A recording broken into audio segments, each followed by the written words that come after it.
দুনিয়া শান্ত হয়ে যাওয়ার পরে যারা অন্যায়ভাবে পৃথিবীতে বিশৃঙ্খলা তৈরি করে, এখন যেটা চলছে, গতকালকেও একটা আন্দাজে মিছিল বের করেছে, পুলিশ পিটিয়েছে, আমি দেখলাম একজনকে চড়াচ্ছে।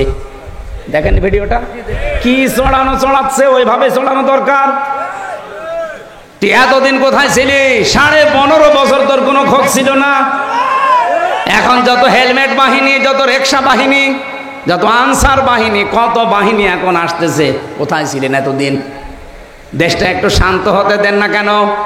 8.5 মাসের ভেতরে 26টা ইস্যু তৈরি করেছে ওখানে বসে বসে, একটা ইস্যুতেও কাজ দেয় না।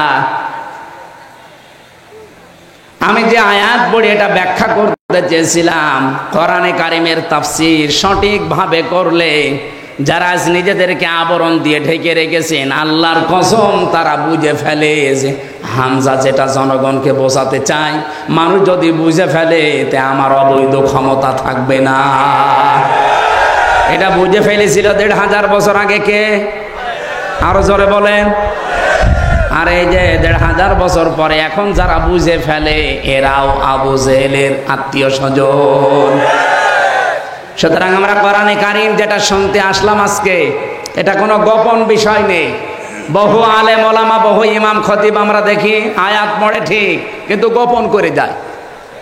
সেদিন আমি এই যে ব্রাহ্মণবাড়িয়া একটা মাহফিলে ছিলাম, এই মাইকের আওয়াজ শোনা যাচ্ছিল সর্বোচ্চ 1.5 কিলোমিটার দূরে। আমার ওই তাহেরি ভাই ওয়াজ করছে, আমি মাঝে মাঝে আলোচনা বন্ধ করে দিয়ে একটু শুনছিলাম, দেখি ভাই আমার কি বলে। উনি আয়াত পড়ল ঠিক, কুল হুয়াল্লাহু আহাদ। হে নবী আপনি বলেন আল্লাহ এক। এ নবী কোন নবী? এ নবী ফাতেমার বাবা। এ ফাতেমা কোন ফাতেমা? এ হাসান হোসাইনের মা। এ হাসান হোসাইনকে জানেন আপনারা? কারবালা শহীদ হয়েছিল হুসাইন। আমি আপনাদেরকে হুসাইনের জীবন কাহিনী শোনাবো। আয়াত পড়েছি কি? আর তাফসীর হচ্ছে এরকম। কারবালার কাহিনী যদি 2.5 ঘন্টা না 5.5 ঘন্টাও আমি বলি, কারো গায়ে লাগবে না। কিন্তু কারবালার যে 27টা শিক্ষা আছে, 27টা বলা লাগবে না, 7টা বললেই জালেমরা মাহফিল বন্ধ করে দেবে। ও তো একটা শিক্ষাও বলবে না, শুধু চোখে পানি না আসলে আন্দাজে কান্নার ভান করে এমন ভাবে টান দেবে মনে হচ্ছে বিশাল তাফসীর হচ্ছে। অথচ কুল হুয়াল্লাহু আহাদ দিয়ে আল্লাহ তার একাত্মবাদের ঘোষণা দিয়েছে, তার ধারে কাছেও নেই। আরো কি করে শিরিক করা যায়, সেই শিরিক গুলো ওই যে আলী বাবা, শাহ আলী বাবা, কেল্লা বাবা, ফতে বাবা, এগুলো শিরিক না? কারণ আল্লাহর সাথে অন্য কাউকে জোর করে যদি কেউ ডাকে, ওটা হচ্ছে শিরিক। এই আয়াত হচ্ছে সূরা আরাফের 181 নম্বর আয়াতে আছে। আল্লাহ রাব্বুল আলামিন বলেন, আমি আল্লাহর সাথে অন্য কাউকে জুড়ে দিবা না। যদি আমি আল্লাহর সাথে অন্য কাউকে কেউ জুড়ে দেয়, যারা এলহাদ করবে, বাড়া কমা করবে, এর ভেতরে জুড়ে দেবে, তোমরা তাদের সাথে মিশে ডাকবা না। এ ঘোষণা কার? অথচ এরা যে আল্লাহর সাথে জুড়ে দিয়েছে, আলী বাবা, শাহ আলী বাবা, কেল্লা বাবা, প্রকাশ্য শিরিক কিনা বলেন? আরো জোরে বলেন। এই জন্য আমি এক কথায় জবাব দিই, শিরিক কিন্তু অনেক প্রকার আছে, সবগুলো আমার আলোচনার বিষয় না। শিরিক বিল জাত পেয়েছি তাফসীরে, শিরিক বিল সিফাত, শিরিক বিল ইখতিয়ারাত, শিরিক বিল হুকুক। আমি একটা একটা করে 120 প্রকার পর্যন্ত পড়েছিলাম। এক কথায় জবাব হচ্ছে, আল্লাহ যেটা পারে পৃথিবীর অন্য কেউ পারে। আরো জোরে বলেন। যদি কেউ বিশ্বাস করে যে না অন্য কেউ আল্লাহর মতো পারে, সে সঙ্গে সঙ্গে মুশরিক। আরো জোরে বলেন, বলেন বলেন। তো পৃথিবী চালাতে পারে কে? না মা দুর্গাও পারে? এ পৃথিবী চালাতে পারে আল্লাহ, অন্য কেউ এখানে আর শরীক? আরো জোরে বলেন। এ দুনিয়া চালাতে হলে আইন লাগে, আইন দিতে পারে শুধুমাত্র একমাত্র কেবলমাত্র কে? অন্য কেউ পারে? তাহলে এই কথাই তো বলি আমরা, অন্যের কোন আইন এই পৃথিবীতে যদি চলে, কেউ যদি চালানোর চেষ্টা করে, সে মুশরিক। কারণ শিরিক করেছে সে আল্লাহর আইনের সাথে। আর আমাদের জীবনের প্রথম কথাও যা, শেষ কথাও তা, যে এই জমিন আল্লাহর, আলাহুল খালক ওয়াল আমর, আইনও চলবে আল্লাহ। জীবনে আমাদের আর কিছু না থাক, অন্তত এইটা আছে। যারা বাংলাদেশে মিথ্যা কথা আমাদের বিরুদ্ধে ছড়ান যে আমাদের নাকি আকীদা ঠিক নেই, আরে ভাই আমার আকীদা হচ্ছে আল্লাহর জমিনে আল্লাহর বিধান চালু করব, এটা আমার আকীদা। আপনার আকীদা কি বলেন তো? আপনি আপনার আকীদা যদি থাকে না আমার এই জমিনে আল্লাহর জমিন আমি মানি কিন্তু আইন চলবে আমার বাবা, আপনি মুশরিক। আপনি যদি বলেন আল্লাহর জমিন ঠিক আছে মানি কিন্তু আইন চলবে আমার স্বামীর, আপনি মুশরিক। আমার আকীদা সাফ, এই জমিন আল্লাহর, আইন চলবে আরো জোরে বলেন। সুতরাং আল্লাহর এই জমিনে আল্লাহর আইন বাদে অন্যের আইন যারা প্রতিষ্ঠা করার জন্য দল করেন, আন্দোলন করেন, মিছিল মিটিং করেন, ভোট দেন, আপনি মুশরিক। আপনার সাথে আত্মীয়তা করা জায়েজ নেই। একটু কড়া হয়ে যাচ্ছে। না না, কিসের কড়া, এখনো শুরু হয়নি, হালকা পাতলা বলছি। আকীদা সাফ করা লাগবে। আমার আলোচনার বিষয় পাঁচটার ভেতরে এটা একটা, যে আকীদা বিশুদ্ধ করা লাগবে, সাফ করা লাগবে। আমি যে তেলাওয়াত করেছি এর ভেতরে পাঁচটা বিষয় লুকিয়ে আছে, আমি সামনে নিয়ে আসব। আপনারা কি ধৈর্য হারা হয়ে যাচ্ছেন? আর কিছুক্ষণ সময় দেওয়া যাবে না? সাফ করছি আমি, আগে এটা ঠিক করে নেই। সূরা বাকারার 208 নম্বর আয়াতটা পড়েছিলাম, আর লক্ষ লক্ষ হাদিস থেকে মাত্র একটা হাদিস একটু লম্বা, ওইটা পড়েছিলাম। এই দুটাকে সামনে নিয়ে আমি কথা বলবো ইনশাআল্লাহ। রব্বুল আলামিন এখানে ঈমানদারকে ডাক দিয়েছিলেন, ইয়া আইয়ুহাল্লাযীনা আমানু, ওহে যারা ঈমানের দাবি করো, উদখুলু ফিস সিলমি কাফা, তোমরা পরিপূর্ণভাবে ইসলামে প্রবেশ করো। এ নির্দেশ কার? এখানে শব্দটা ছিল সিলমন, এখানে জবর দিয়ে পড়লে হয় সালমন। আলেম যারা আছে বলেন তো সালমন মানে কি? এলাকায় আলেম নেই। সালমন মানে শান্তি, আর সেলমন মানে ইসলাম। সেলমন মানে, এখানে কি সেলমন আছে না সালমন আছে? সেলমন। আল্লাহ পাক বলেন উদখুলু, বহু বচন এটা, সবাই মিলে প্রবেশ করো, ফিস সিলমি, ইসলামের মধ্যে। কিভাবে করবা? কাফা, পরিপূর্ণভাবে। এখন আমাকে যদি কেউ প্রশ্ন করেন, হুজুর সারা জীবন আমি আয়াত শুনছি ইসলামে প্রবেশ করো, ইসলামে প্রবেশ করো পরিপূর্ণভাবে, তো ইসলামে পরিপূর্ণ প্রবেশ কিভাবে করে? কেউ যদি বলে আমি ইসলামে পরিপূর্ণভাবে প্রবেশ করতে চাই, তার কিছু আলামত পড়া কোরআনে আল্লাহ দিয়েছেন। আমি 9টা পেয়েছি, সামারাইজ করে 5টা বানিয়েছি। আপনি যদি এই 5টার ভেতরেও নিজের জীবনকে, প্র্যাকটিক্যাল লাইফকে মিলাতে পারেন, আপনি বিশ্বাস করতে পারেন যে আমি ইসলামে পরিপূর্ণ দাখিল হয়ে গেছি। সুবহানাল্লাহ বলতে পারেন না? আর 1 নম্বরে আকীদা বিশুদ্ধ করা লাগবে, এই জন্য এই পয়েন্টটা নিয়েছি। আজ বহু রকমের আকীদা চলছে বাংলাদেশে। এই দেশে যারা একামতে দিন কায়েম করতে চায়, আর কসম কোরআন শরীফ আমি সামনে নিয়ে হাতে নিয়ে বলছি, তাদের বিরুদ্ধে একটা মিথ্যা অপপ্রচার করা আছে যে তাদের আকীদা ঠিক নেই। আরে ভাই আমার আকীদা, আমি সাফ কথা বলছি, আল্লাহর জমিনে আল্লাহর আইন প্রতিষ্ঠা করা, এটা আমার আকীদা। হ্যাঁ, আমার সিস্টেম ভুল হতে পারে, কেউ গণতন্ত্রের নাম দেন, কেউ রাজতন্ত্রের নাম দেন, কেউ খেলাফতের নাম দেন, আমার সিস্টেম ভুল হতে পারে কিন্তু আমার বিশ্বাসে ভুল নেই। আমি আব্রাহাম লিঙ্কনের গণতন্ত্র আমিও মানি না, জনগণ সমস্ত ক্ষমতার উৎস, এই বিশ্বাস আমারও নেই। আপনার কি মনে হয় জামাত ইসলামের নিবন্ধন বাতিল করে দিয়েছে শুধুমাত্র তারা 71 সালে ভূমিকাটা খারাপ ছিল এই কারণে তাদের নিবন্ধন বাতিল হয়েছে? জীবনও না।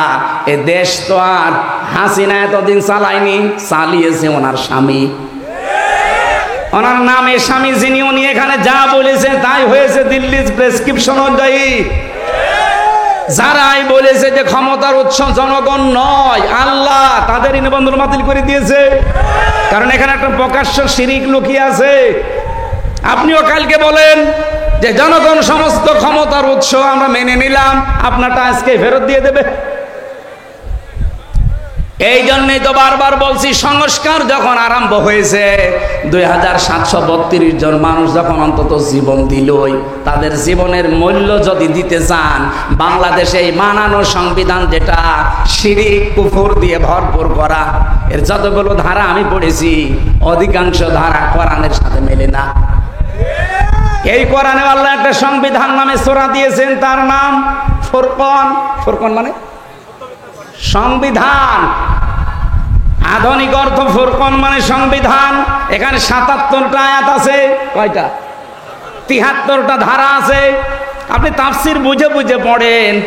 পৃথিবীর কোন এলাকা যদি কেউ ভালো বানাতে চায়, মিনি জান্নাত তৈরি করতে চায়, এই 77টা আয়াতের 73টা ধারা ওই দেশে যদি কায়েম করে দিতে পারেন, ওই এলাকা মিনি জান্নাত হয়ে যাবে। আর আমরা ওইটাই চাচ্ছি। সংস্কার আরম্ভ হয়েছে সেই 2024-এর 5 আগস্ট থেকে শুরু করে বারবার আহ্বান জানাচ্ছি যে সংস্কার করেন, তাড়াতাড়ি করেন। কেউ বলছে না সংস্কার লাগবে না, তাড়াতাড়ি নির্বাচন দেন। নির্বাচন দিয়ে করবো কি? সংস্কার না করে নির্বাচন দিলে আগে যে দিনের ভোট রাতে হয়েছে তাই হবে।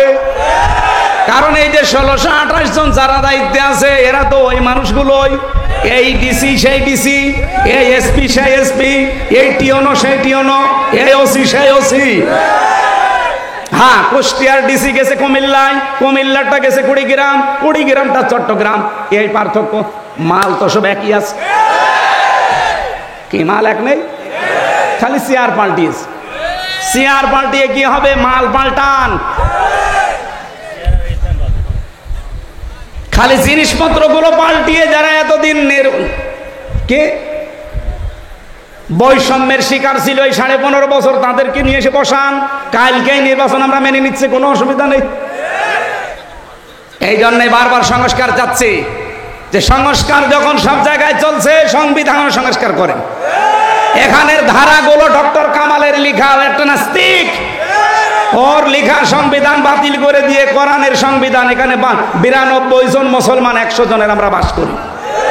আমরা কোরআনের এই 73টা ধারার সংবিধান চাই না। আরো জোরে বলেন চাই না।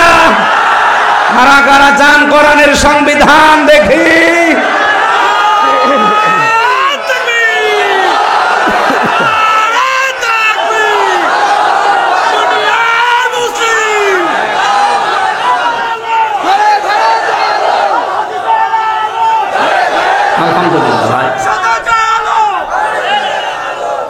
আমার ভাইরা, এটা যদি কারো কাছে রাজনীতি মনে হয়, হ্যাঁ আল্লাহর কসম এটাই আমার রাজনীতি। এটা যদি কারো কাছে ধর্ম ব্যবসা মনে হয়, আল্লাহর কসম এটাই আমার ধর্ম ব্যবসা। এই আমার মরণের আগ পর্যন্ত আপনি সরাতে পারবেন না। আমি যে বিশ্বাস এনেছি, আমার আকীদার ভেতরে এক চুল ভেজাল নেই। আমার আকীদা এইটা যে জমিন আল্লাহর, আইন। এই আকীদা নেই আপনাদের? আপনার কি? আমি যেটা বললাম এই আকীদা আপনার আছে? যার নেই সে মুশরিক। কারণ আল্লাহ যেটা পারে ওইটা অন্য কেউ। এই জমিন আল্লাহ বানিয়েছে, আইনও কিনে দেবেন।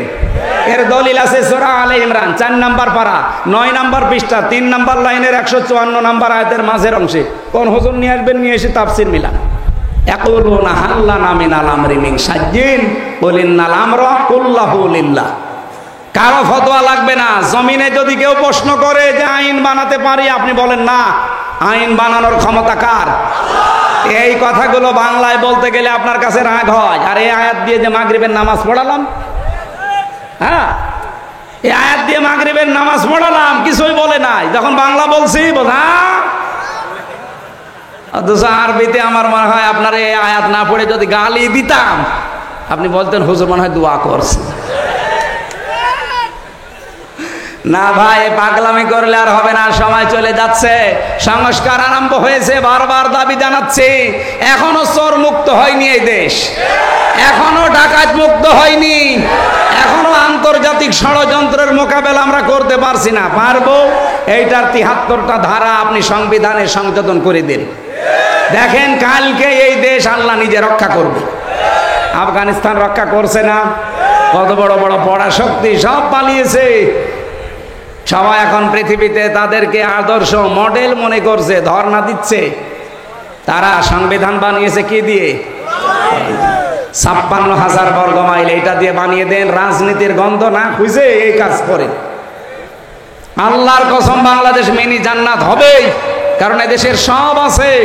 বাইরের দেশগুলোতে যে দেখলাম ওরা খালি দুইটা কাজ করে, এই জন্য তারা দাঁড়িয়ে যায়। মালয়েশিয়া 2004 সাল থেকে দাঁড়িয়ে গেছে। ওদের একটা কাজ আছে, প্রথমে তারা পরিষ্কার পরিচ্ছন্ন খুব, 2 নম্বরে তারা খাদ্যে ভেজাল দেবে না, দুর্নীতি করবে না। যদি দেখে যে কোনো খাবারে ভেজাল দেওয়া আছে, ফরমালিন দেওয়া আছে, ঔষধ দিয়েছে, বিষ দেওয়া আছে, যদি ধরা পড়ে কোনো বিচার নেই, সঙ্গে সঙ্গে মেরে ফেলবে। এইটা আজকে বাংলাদেশে 10টা করে দেখেন, খাদ্যে ভেজাল দেওয়া ওর জীবনও সাহস হবে না। আর খাদ্যে যদি ভেজাল না দেন, শরীরের ভেতরে ভেজাল খাদ্য ঢুকবে না, আপনার শরীর থাকবে নিরাপদ, রোগ থেকে আপনি মুক্ত থাকবেন। আমাদের দেশের রোগ সবগুলো বেশি হওয়ার পেছনে খাদ্যে ভেজাল আর এই যে জাতগুলো, এই যে বাতাসের ভেতরে যেগুলো উড়ে বেড়ায়। অথচ মালয়েশিয়া বাংলাদেশের চাইতে প্রায় 5 ডবল বড়। এত বড় বিশাল দেশে মাত্র 9 দিনে এলাকা সব ঘুরে আসলাম।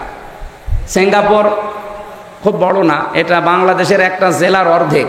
এই কুষ্টিয়া জেলার অর্ধেক হবে সিঙ্গাপুর, 44 কিলো এদিক ওদিক।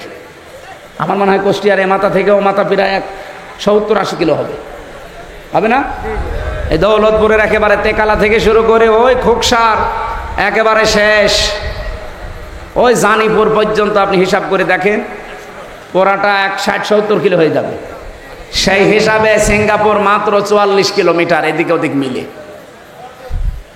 অথচ বিশ্বে 257টা রাষ্ট্রে তাদের দাপট কি? দুর্নীতি মুক্ত যদি আমরা হতে পারতাম, আর ওই মানুষগুলোকে যদি সামনে এখন বসাতে পারতাম, কিচ্ছু লাগবে না। এই দেশে শুধু পাচার হওয়া টাকাগুলো নিয়ে এসে দেন, আর মাওলানা মতিয়ার রহমান নিজামের মতো মন্ত্রী তৈরি করেন, মন্ত্রিত্ব চালিয়ে 26 টাকা ফেরত দেবে। পৃথিবীর ইতিহাস পাল্টিয়ে দিয়েছে। দুর্নীতি মুক্ত মন্ত্রী এই দেশে ছিল না? ছিল না? অনবীক্ষণ যন্ত্র দিয়েও 1 টাকা দুর্নীতি পায়নি। আর এমন মন্ত্রী 620টা বাড়ি শয়তানে। কত? 620টা বাড়ি পালিয়েছে এখন। সেদিন গিয়েছিলাম, সে দেখি থাইল্যান্ডে, হ্যাঁ থাইল্যান্ডে, হ্যাঁ পড়ে আছে। ওপর থেকে নামছি, হোটেল থেকে নেমে দেখি বসে আছে, চা খাচ্ছে। কি বলছো? হুজুর আমি আগেই পালিয়েছি। আগে পালাবেন কেন? আপনি পালাবেন কেন? আপনার না 620টা বাড়ি, আপনি এই 9 মাস থাকলে আরো 500 বাড়ি বানিয়ে ফেলতেন। একটা মানুষের বাড়ি লাগে কত বলেন তো? হ্যাঁ, তাও ভূমি মন্ত্রী না। ও যদি হানিফ সাহেবের পর্যায়ে থাকতো তাহলে অন্তত 1000 বাড়ি বানালে মেনে নিতাম। হানিফ সাহেব বাংলাদেশের এই পর্যায়ে, যে 3 নাম্বার পর্যায়ে ছিল কাওয়া কাকুর পরে, কাওয়া কাকুর পর ছিল না, তার মাত্র কয়টা? 3টা বাড়ি। ঢাকা 1টা, শ্বশুর বাড়ি তো নিজের বাড়ি না, খুলনা, ওটা বাদ দিলাম। কুষ্টিয়ায় 1টা, ভেড়ামারা 1টা। এত বড় নেতার মাত্র 3টা বাড়ি, বাকি তার টাকা পয়সা কিছুই নেই। তার এক চাচাতো ভাই, আমি নাম নিলাম না, তার শুনছি নাকি 1000 কোটি টাকা শুধু তার স্ত্রীর আছে, তার চাচাতো ভাইয়ের এক স্ত্রীর। আমি সেদিন একটা জরিপ পেয়েছিলাম, বাংলাদেশের এই টাকাগুলো যদি পাচার না হতো, বাংলাদেশে 4 বার বাজেট দেওয়ার পরেও টাকা বেঁচে থাকতো। আমরা 4 বছর বাংলাদেশে কিচ্ছু করা লাগতো না, শুধু বসে বসে খেতাম। অথচ এই দেশে এখন প্রায় 36 লাখ যুবক বেকার। এগুলো বাইরের দেশে তো যায়, যে দেখি কেউ ঝাড়ু দিচ্ছে রাস্তা, কেউ রুটি বানাচ্ছে, কেউ চা বানায়, কেউ কাপড় চোপড় সেলাই করে, কেউ পায়খানা সাফ করে। অথচ এই টাকা পাচার না করে আপনারা যদি দেশে কর্মসংস্থান তৈরি করতেন, এই শহর এলাকায়, বাইরের দেশগুলোতে শহর এলাকা পেলে সেখানে সোনা ফলায় তারা, অথচ হাজার হাজার বিঘা এই দৌলতপুরে সিলমারি শহর নেই। আমি শুধু ইন্টারনেটে দেখেছি হাজার হাজার বিঘা পড়ে আছে। আমি 19 সালে একবার গিয়েছিলাম এই পাশে জলঙ্গি, ওই বেনাপোল দিয়ে ঘুরে কলকাতা দিয়ে, ওনাদের জলঙ্গি ওই বাজারে মাহফিল ছিল। বললাম যে বাংলাদেশে কোন এলাকা? বলছে কুষ্টিয়া। আরে ভাই, কুষ্টিয়া থেকে তো আসলাম, এই নদী পার হলেই তেকালা, ওই জলঙ্গার পাশে তেকালা না। এটা তার উন্নত রাষ্ট্র না যে ওরা এটা করবে। কিন্তু সিঙ্গাপুরে যান, চারিদিকে সাগর। মালয়েশিয়া যান, শুধু পাহাড় পাথর আর মরুভূমি, ধুধু, লক্ষ লক্ষ বিঘা পড়ে আছে। তারা ওই জায়গাগুলো কাজে লাগাচ্ছে। এরপরে থাইল্যান্ডে যান, এই বাহরাইনে গিয়েছিলাম। এই রাষ্ট্রগুলো আজ দাঁড়িয়ে যাচ্ছে। এরকম চর অঞ্চলগুলো যদি টাকাগুলো পাচার না করে, এখানে ইনো সাহেব আর হানিফ সাহেব যেহেতু দুইজনে এলাকা, ওনারা যদি এই টাকাগুলো কাজে লাগাতো, আজকে জেলেও থাকা লাগতো না, দেশ থেকে পালানো লাগতো না। অন্তত অন্য কেউ পালালে আপনাদেরকে পালানো লাগতো না। কি করলেন? নিজে টাকাগুলো এখন ভোগও করতে পারছেন না, আর আমাদের মাথার উপরে ঋণের বোঝা দিয়ে গেলেন। বাংলাদেশে এখন একজন মানুষের মাথার উপরে 1,02,000 টাকা ঋণ। এখন যদি কেউ জন্ম নেয়, তার মাথার উপরে 1,02,000 টাকা অন্তত সে ঋণ নিয়ে দুনিয়া আসতেছে। এরকম একটা রাষ্ট্রে আমরা বাস করছি। আফসোস লাগছে আমার। সেদিন মালয়েশিয়ায় ইসে যাচ্ছিলাম, এই যে মৌলভীবাজার যাওয়ার সময় যে পাইলট এই হেলিকপ্টার নিয়ে যাচ্ছিল ওনারা, ওই যে হুক আছে না দরজার, পাইলট আমারে বলছে, হুজুর সাবধানে বসেন, হুকের ওপরে যেন হাত না লাগে, তাহলে খুলে কিন্তু পড়ে যাবে। মনে মনে একটু চিন্তা আসলো, আল্লাহ, আগস্টের 5 তারিখে যে 2 জন চলে গেল, এদের জন্য একটু হুকটা খুলে যেত। আর যদি আমার সামনে পড়তো, আমি একটু দোয়া করে দিতাম। এ পাশের উপর না ৭৬,০০০ কোটি টাকা শুধু একজন এখান থেকে নিয়েছে। এখনো পর্যন্ত দেখি অনেকে জালেমের সাফাই গায়। আপনি মানুষ, জালেম তো সাধারণ জিনিস না, জালেম হচ্ছে আল্লাহর মামলার আসামি। আর সবচাইতে বড় জুলুম পৃথিবীতে আল্লাহর আইন বাদ দিয়ে অন্যের আইন প্রতিষ্ঠা করা। আর আমরা সেইটারই বিরুদ্ধে। এই কথা বলে না কেন? এই জন্য আপনারা আমাদেরকে টার্গেট মনে করেন। আরে ভাই, আপনার টার্গেট তো আমি হওয়ার কথা না, আপনার টার্গেট কে? আল্লাহ। আমি আল্লাহর ওই কথাই তো বলছি। আল্লাহর জমিনে আল্লাহর আইন মরণের আগ পর্যন্ত চাবো। ওয়াবুদ রব্বাকা হাত্তা ইয়াতিয়াকাল ইয়াকিন। ওই পর্যন্ত তোমরা আল্লাহর ইবাদত করতে থাকো যতদিন ইয়াকিন না আসে। ইয়াকিন মানে মরণ। মৃত্যু যতদিন না আসে ততদিন তোমাদের ইবাদত চলবে। আর আল্লাহর জমিনে আল্লাহর দিন প্রতিষ্ঠা, এটা আমরা ইবাদত মনে করি। এটা সব ইবাদতের বড় ইবাদত মনে করি, অন্তত আমি। এই কথা বলেন না কেন? এই জন্য একটা জায়গায় মত পার্থক্য করা নিষেধ আমি বলেছিলাম। সেটা কোন জায়গায়? কোরআনের কাছে আসতে। আর এক জায়গায় আছে, আনাকিমুদ্দিন ওয়ালা তাতাফাররাকু ফি। দিন কায়েমের কথা বললে কোনো ফতোয়াবাজি করবা না, কোনো মত পার্থক্য করা যাবে না। এ নির্দেশ কার? কোরআনের ভেতরে 2 জায়গায় মত পার্থক্য করা নিষেধ, হারাম। দলাদলি করা আর বাংলাদেশ সহ বিশ্বের মুসলমানদের এখন এই 2 জায়গায় দলাদলি বেশি। অন্তত আমরা না করি। যে করে না বুঝে করুক, আমরা করব আজকে থেকে। দিন কায়েমের কথা যেই বলবে, হ্যাঁ পদ্ধতি ভুল হতে পারে, কিন্তু তার মনের ভেতরে তো আছে দিন কায়েম হোক এই জমিনে। কিন্তু যারা জালেম, মানুষের তৈরি করা আইন যারা কায়েম করতে চায়, বলেন তো তারা কোনোদিন চায় যে জমিনে আল্লাহর দিন কায়েম হোক? না, তারা চায় আমার স্বামীরটা হোক, আমার বাবারটা হোক, অথচ অন্য কোনো আত্মীয়রটা হোক। কিন্তু আমারও তো আত্মীয় স্বজন আছে। আমি জীবনেও কি চাইবো যে আমার বাবার আইন এদেশে হোক? বলেন। এই জন্য আকীদা আমাদের সাফ যদি হয়, তাহলে ইসলামে আমি প্রবেশ করেছি, এটা প্রমাণিত। আমার আকীদা ঠিক নেই, এরকম হাজারো আকীদার যে শব্দগুলো আছে পাল্টান। আমি আবার বলছি ভাই, আল্লাহ যেটা পারে ওইটা অন্য কেউ পারে না। মেয়েদের ভেতরে আকীদার সমস্যা আছে। ওরা একটু রোগ শোক হলেই ছুটে যায় বিভিন্ন পীরের কাছে, বাবার কাছে, মাজারে, কবরে। পৃথিবীর কোন মানুষ, কোন পীর, কোন মাজার রোগ ভালো করতে পারে? আরো জোরে বলেন। আমাদের জাতির পিতা হযরত ইব্রাহিম আলাইহিস সালাম, তিনি আল্লাহর কাছে বলতেন, ওয়াইদা মারিদতু ফাহুয়া ইয়াশফিন। আমি যখন অসুস্থ হই, রোগাক্রান্ত হই, আমাকে সুস্থতা দেয় কে? আমরা যার সন্তান, তার মতো বিশ্বাস তৈরি করা লাগবে। আমি যদি এমন বিশ্বাস তৈরি করি যে না, আমার এই মাজারে, এই বাবা, এই কবরে, এরাও আমাদেরকে এই পৃথিবীতে রোগ শোক থেকে বাঁচাতে পারবে, আপনি কিন্তু শিরিক করে ফেলেছেন। আর শিরিক করলে আপনি আর মুসলমান নেই, আপনি মুশরিক হয়ে গেছেন। হে মেয়েরা যারা এসেছেন, সম্মানিত মা বোনেরা, বেশি আমল করা লাগে না, শুধু আকীদাটা যদি পরিষ্কার থাকে, অল্প আমল করলেই মহান আল্লাহ আপনার জন্য জান্নাতের দরজা খুলে রাখবে। এই জন্য কোরআনে কারিমের নির্দেশ হচ্ছে আল্লাযী খালাকাল মাউতা ওয়াল হায়াতা লিয়াবলুয়াকুম আইয়ুকুম আহসানু আমালা। আমি আল্লাহ তোমাদের মউত আর হায়াত সৃষ্টি করে দুনিয়ায় পাঠিয়ে দিলাম, আমি দেখতে চাই তোমাদের ভেতরে কে ভালো কাজ করে আসতে পারো। আল্লাহ কি বেশি কাজ চান না ভালো কাজ? বলেন বলেন। এই জন্য কাজটা যেন ভালো হয়, আপনি কম করেন। আপনার বিশ্বাস যদি সঠিক থাকে, কাজ বেশি করা লাগে না, অল্প কাজে আমলের জন্য যথেষ্ট হয়ে যাবে। বলেন সুবহানাল্লাহ। আমার ভাইরা, জাতির পিতা ইব্রাহিম নবী ৮৬ বছর পর্যন্ত বিয়ের পরে সন্তান হয়নি। একটা বারের জন্য কোনোদিন কোনো মাজারে, কোনো কবরে, কোনো বাবার কাছে তিনি দৌড়িয়ে যাননি।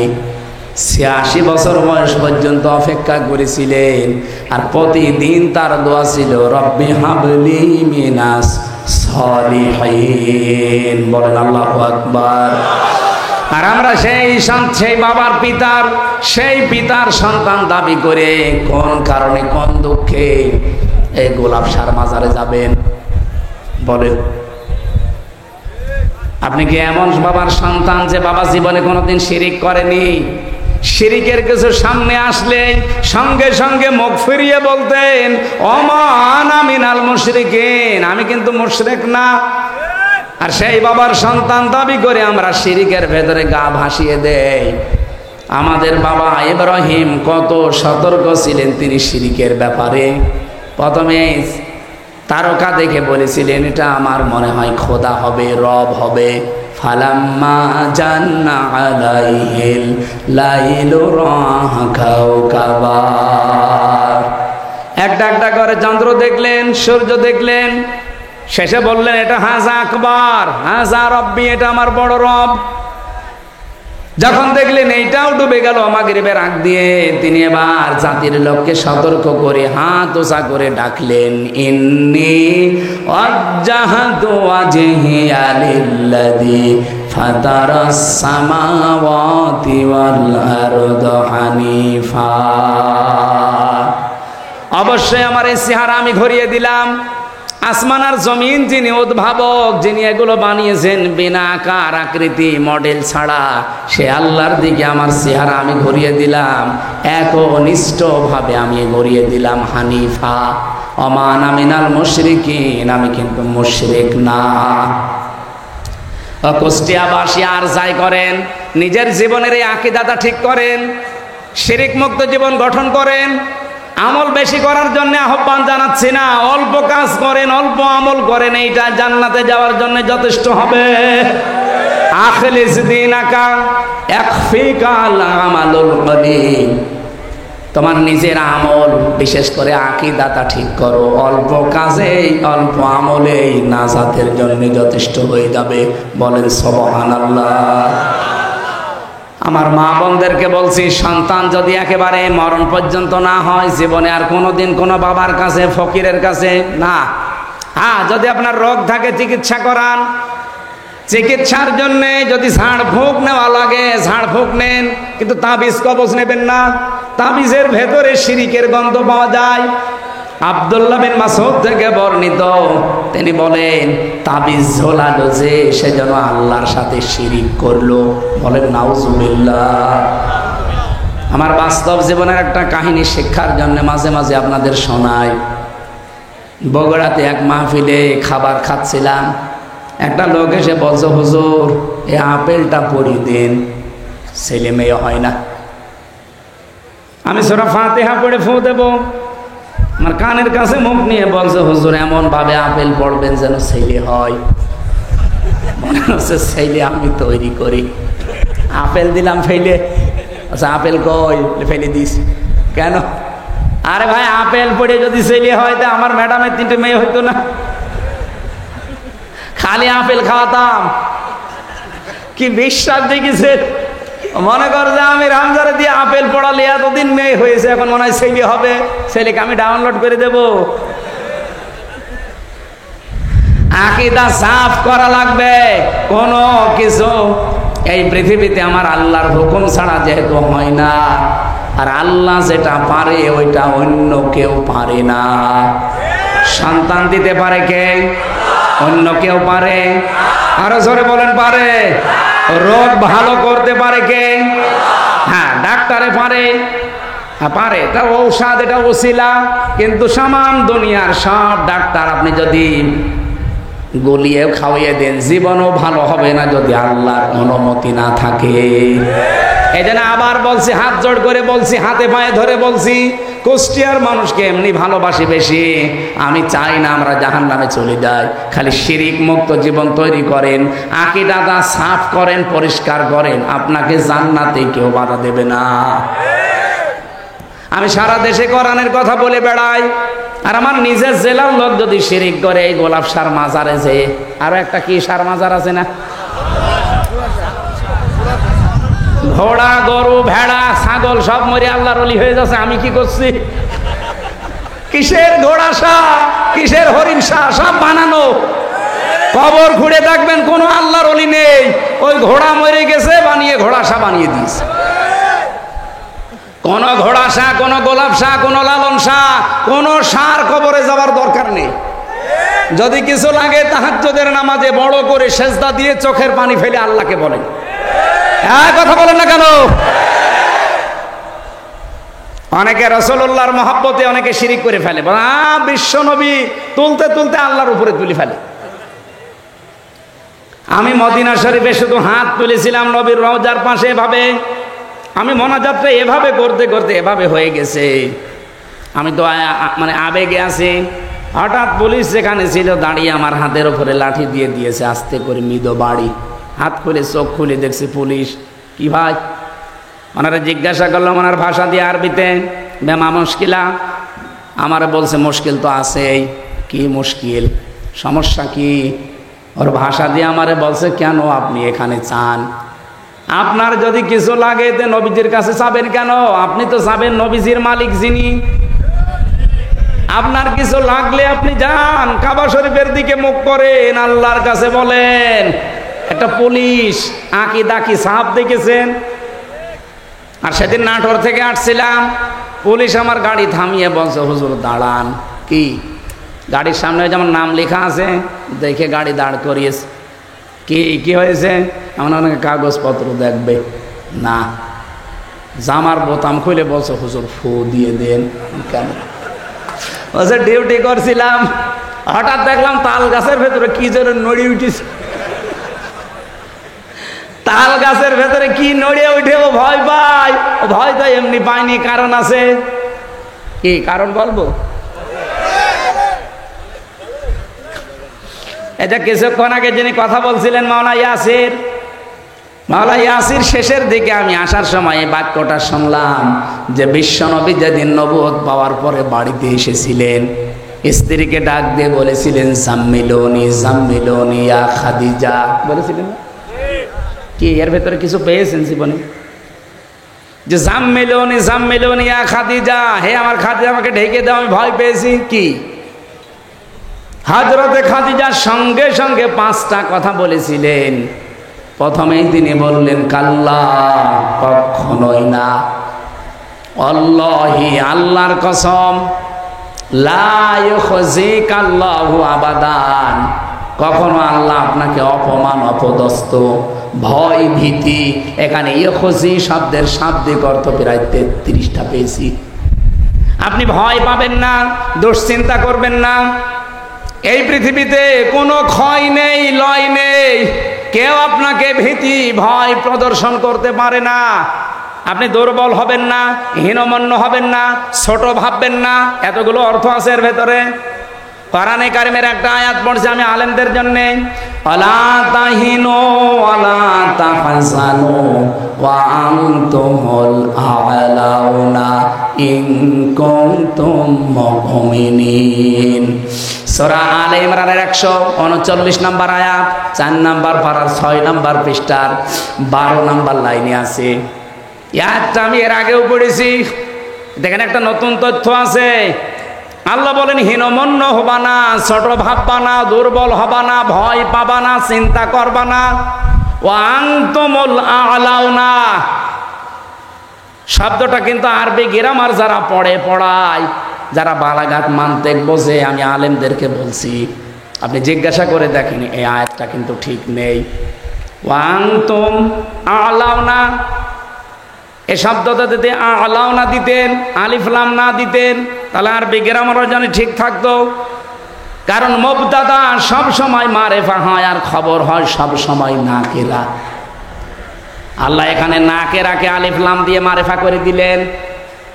নাকেরা যদি মারেফা হয়ে যায় ইফিদুল হাসরা, হসরের ফায়দা দেয়।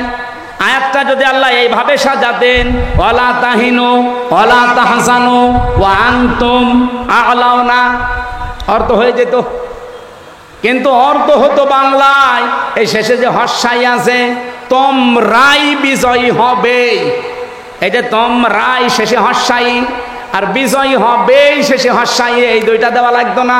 তোমরা বিজয়ী হবে, বলেন তো, তোমরা বিজয়ী হবে আর তোমরাই বিজয়ী হবে একই কথা না? ইফিদুল হাসরা, হাসরের ফায়দা দেয়, সীমাবদ্ধ হয়ে যায়। আল্লাহ রাব্বুল আলামিন বোঝাতে চেয়েছেন, হে নবী উম্মতদেরকে বলেন কোনো চিন্তা নেই, কোনো ভয় নেই, ছোট ভাববেন না নিজেদেরকে, হীনমন্য হবেন না, নিজেদেরকে কমজোরি মনে করবেন না, কখনো কোনো দুশ্চিন্তাগ্রস্ত হবেন না। অবশ্যই আপনারা বিজয়ী হবেন ইন কুনতুম মুমিনিন, যদি মুমিন হতে পারো। যদি ইমানে ভেজাল থাকে তাহলে হবে না, যদি বিশ্বাসে ভেজাল থাকে হবে না। এজন্য আকীদাটা সাফ করেন, আমি আল্লাহ বলছি তোমরাই বিজয়ী হবে। এখানে এই জন্য আ'লাউনার আগে আলিফ লাম দিয়ে আল্লাহ নির্দিষ্ট করে দিয়েছেন, যদিও নাকেরাটা নির্দিষ্ট হওয়ার কথা ছিল না। নবীজিকে এখানে আল্লাহর নবীর স্ত্রী কথা বলতে গিয়ে শব্দের দিকে খেয়াল করে একটু দেখেন, কাল্লা আল্লাহি লা ইউখজিকাল্লাহু আবাদান। অথচ ওই সময়ও খাদিজা মুসলমান হয়নি, ওই সময়ও ঈমান আনেনি, উনি অতক্ষণও কিন্তু মুশরিক ছিলেন। উনি ওই সময়ও যদিও শিরিক প্রচলিত করতেন না, কিন্তু ওই সময় তো ঈমান আনেননি। খাদিজাকে ওই সময় ঈমান এনেছিলেন। যখন নবীজি নবুয়ত পেয়ে আসলেন তখন ঈমান এনেছিলেন? আনেন নাই। প্রথমেই তাকে সান্ত্বনা দিলেন, স্বামী কোনো ভয় নেই, কোনো চিন্তা নেই, ওই আল্লাহ কখনো আপনাকে ভয় দেখাতে পারে না, আল্লাহর কসম। উনি কি মুসলমান? বলেন বলেন। কসম কাটলেন কার নামে? কয়বার? 3 বার। কাল্লা, প্রথমে আছে আল্লাহি, কাল্লা লা ইউখজিকাল্লাহু আবাদান, 3 বার। এতটুকু বাক্যের ভেতরে হযরতে খাদিজা আল্লাহর নাম বললেন কয়বার? বলেন বলেন। কেন? এরপরে তিনি একটা একটা করে 4টা সুসংবাদ দিলেন স্বামীকে। ইন্নাকা লা তাসিলুর রহিমা, আপনি আত্মীয়তার সম্পর্কগুলো ঠিক রাখেন। এ কথা শুধু শুধু বলেননি, গ্যারান্টি দিয়ে বলেছেন। ইন্নাকা, আবার লা, ইন্না কা, আপনি আত্মীয়তার সম্পর্ক ঠিক রাখেন। সুতরাং পৃথিবীতে যারা রক্তের সম্পর্ক ঠিক রাখে তাদের কেউ ভয় দেখাতে পারে না। আপনি ভয় পান কিসের? ওই পুলিশ মনে হয় ওর আত্মীয় স্বজনের হক মেরে খেয়েছে, আত্মীয়তার সম্পর্ক রক্তের সম্পর্ক ঠিক রাখে নাই, এই জন্য তাল গাছের ভেতরে কি নড়ে উঠেছে, ওর ভয় লেগেছে। আপনি ট্রাকের চাকা বাস্ট হলেও ভয় পাবেন যদি রক্তের সম্পর্কগুলো আপনি ঠিক রাখতে না পারেন। আমি কথা বোঝাতে পেরেছি আশা করছি। এই জন্য আজকে থেকে আমাদের রক্তের সম্পর্ক যার সাথে আছে, আত্মীয় যদি দুর্বল হয়, গরিব হয়, সম্পর্ক ছিন্ন করা যাবে? বলেন বলেন, যাবে? বহু মানুষ আজ আমরা ছিন্ন করছি কাদের কারণে? স্ত্রীর কারণে। বহু স্বামী এখানে বসে আছে, দেখতে ভালো মানুষ মনে হলে কি হবে? নিজের স্ত্রীর কারণে নিজের আপন বোনের সাথে সম্পর্ক ভালো না। এই কথা বলছে না কেন? সম্মানিত মা বোনেরা, শুধু নামাজ পড়ে রোজা রেখে কালো বোরকা পরে জীবনও জান্নাতে যেতে পারবেন না। আপনার স্বামীর যদি আপনি চান যে বেশি দিন বেঁচে থাক আমার স্বামী, তার সম্পদ তার সম্মান আরো বেড়ে যাক, আপনি সব সময় চিন্তা করবেন স্বামীকে দিয়ে যে তুমি যা করো করো, কিন্তু সম্পর্কগুলো ঠিক রাখো রক্তে। কিন্তু আজ 100টার 98টা পরিবারে আমরা স্ত্রীর কারণে আর শাশুড়ির কারণে আমার নিজের বোনের সাথে ভাইয়ের সাথে সম্পর্ক রাখতে পারি না। এরকম মানুষ আছেন কারা? হাত তোলেন তো। এই দুইশো ঠিক আছে, আছে। সম্মানিত মা বোনেরা, না আপনারা কুষ্টিয়ার মেয়ে, বাইরের জেলা থেকে এসেছেন যারা, তারাই মনে হয় এগুলো করছে। আবার তো বলছে হ্যাঁ ঠিক, কুষ্টিয়ার মেয়েরা তো এত ছোট মনের না। সম্মানিত মা বোনেরা, আমি অন্য জেলার কথা বাদ দিলাম, পাশেই মনে হয় পাবনা, পাবনা, রাজশাহী, এদিকে মেহেরপুর, চুয়াডাঙ্গা, রাজবাড়ি। চুয়াডাঙ্গায় নেই, ওটার বাড়ি চুয়াডাঙ্গায়। কুষ্টিয়ার মেয়েরা যারা এসেছেন, আপনাদের হাতে পায়ে ধরে বলছি, মা, মেয়ে, বোন, ফুফু যাই বলেন, বাইরের জেলায় যান, নিজের জেলায় থাকেন, স্বামীকে সব সময় উদ্বুদ্ধ করবেন যে তুমি যদি বেশি দিন বেঁচে থাকতে চাও আর সম্পদ আর সম্মান দুনিয়ায় কামাতে চাও, সম্পর্কগুলো ঠিক রাখো রক্তের। আমার কথা শুনে তুমি কিছু করতে যাবা না, এরকম মহিলা আমরা তৈরি করতে চাই না। সম্মানিত মা বোনদেরকে আল্লাহ এরকম উদার মনের হওয়ার তৌফিক দিন। তাহলে এই মেয়েরা বাইরের জেলায় গেলে, বাইরের কোনো জায়গায় স্বামীর বাড়িতে গেলে জেলার সুনাম হবে যে না, বিয়ে করতে চাইলে কুষ্টিয়ায় করবে। আমাদের কপাল ভালো কি খারাপ আমরা জানি না, বাইরের জেলায় বিয়ে করে এখন ভালো আছি, এটা তার মাইকে বলা যাচ্ছে না, ভালো আছি আলহামদুলিল্লাহ। মেয়েদেরকে বলছি, সম্মানিত মা বোনেরা, মন উদার করবেন। আজ হাজারো স্বামী আমরা মানসিক রোগী হয়ে গেছি আপনাদের ছোট মনের কারণে। এরকম রোগী স্বামী আছেন কারা? হাত তোলেন। এই ক্যামেরা ওইদিকে মারো, তোলেন, কোনো ভয় নেই, তোলেন। ক্যামেরা আমার দিকে মারা, তোলেন আপনি। কুষ্টিয়া জেলা ভালো, আগেও জানতাম, যে এত ভালো তা তো জানতাম না, আলহামদুলিল্লাহ। যাক, এবার মিডিয়ায় প্রচার হচ্ছে, আমার একটা দাম থাকবে, সারা বাংলাদেশে গেলে বউ কুচো করে বলতে পারবো আমার জেলা 1 নম্বরে আছে। এখানে কোনো মানুষ বাবা মা থেকে আলাদা হয় না, শুধু দৌলতপুরে হয়। এই না মানে পেপারে আসে কি ফেরেশতারা দেয়। আমাদের জাতির পিতার সন্তান হযরত ইব্রাহিমের ছেলে ইসমাইল বাবার খুশির জন্য নিজের স্ত্রীকে তালাক পর্যন্ত দিয়েছিলেন। অথচ আজ এই যে রাজশাহীতে দেখেছেন না, 2 পুত্রবধূর সাথে শ্বশুর ঝগড়া করে টেনের নিচে মাথা দিয়েছে। এরকম বউ তো 14টা বাদ দেওয়া দরকার। সম্মানিত মা বোনেরা, বেশি বলে ফেললাম, আপনারা মন খারাপ করবেন না। আমি জেলখানায় থাকতে 3টা বছর যেহেতু বসেছিলাম এক ঘরে, কষ্ট করে করে কয়েকটা বই মেয়েদের উপরে লিখেছিলাম, পারিবারিক জীবনে যে অশান্তি আর এর মেটানোর পদ্ধতিগুলো কি কি। এটা এই গাড়িতে কয়েক পিস আছে, মেয়েদেরকে নিয়ে উপহার দেবেন। নিজের মেয়ে বিয়ে হয়নি এখনো, তারে পড়াবেন, স্বামীর বাড়ি যাওয়ার আগে এটা পড়। 120 পৃষ্ঠা লিখেছি। এরপরে নিজের বউকে পড়াবেন, নিজের ফুফুকে দেবেন, নিজের মাকে পড়াবেন। ওই যে গাড়ি আছে সাদা গাড়ি, যাওয়ার সময় ওটা নিয়ে যেয়ে ওদেরকে দেবেন। আর শিক্ষিত মানুষ যারা আছেন, বিশেষ করে 8, 9, 10, এরপরে ইন্টার, ডিগ্রি যারা অনার্স মাস্টার্স করা, তাদের সৃষ্টি নিয়ে একটা বই লিখেছি, ওইটা নিয়ে যাবেন শিক্ষিত মানুষরা। আরে ভাই, বই মানুষকে ঠকায় না, এগুলো পড়েন, আপনার জ্ঞান আরো বাড়বে, আল্লাহর কাছে আপনি সেজদা দিতে বাধ্য হবেন। আমি যে কথা বলছিলাম, মানুষের ভেতরে ভীতি সৃষ্টি হওয়ার পেছনে কারণ মানুষের এই আকীদা, এই যে পরিষ্কার না হওয়া, এবং যারা রক্তের সম্পর্কগুলো ছিন্ন করে। হযরতে খাদিজা রাসূলকে এটাই শুনিয়েছিলেন, ভয় পাবেন না, আপনি রক্তের সম্পর্ক ঠিক রাখেন, পৃথিবীর কোনো জিন, পরি, ভূত, পেতনি আপনাকে ভয় দেখাতে পারে না। আপনিও ভয় পাবেন না যদি রক্তের সম্পর্ক অটুট রাখতে পারেন। আমি সহ যারা এসেছি, মা বোনদেরকে আমি সাহায্য করার জন্য বলছি, আর আমরা উদ্বুদ্ধ হচ্ছি প্রত্যেক জায়গায় আমাদের রক্তের সম্পর্ক যেন ঠিক থাকে। পারবেন না এই ওয়াজটা মনে রাখতে, আমল করতে? আল্লাহ তৌফিক দিন। 5টা বিষয় যদি থাকে ইসলামে পরিপূর্ণ আসা যায়। আকীদা সাফ, 2 নম্বরে আত্মসমর্পণ করা, এটা সূরা বাকারার 131 নম্বর আয়াতে দলিল আছে। 3 নম্বরে চরিত্র উন্নত করা, উত্তম চরিত্রের অধিকারী হওয়া। 4 নম্বরে প্রত্যেকটা কাজে ইখলাস তৈরি করা, যা করবেন আল্লাহর জন্য।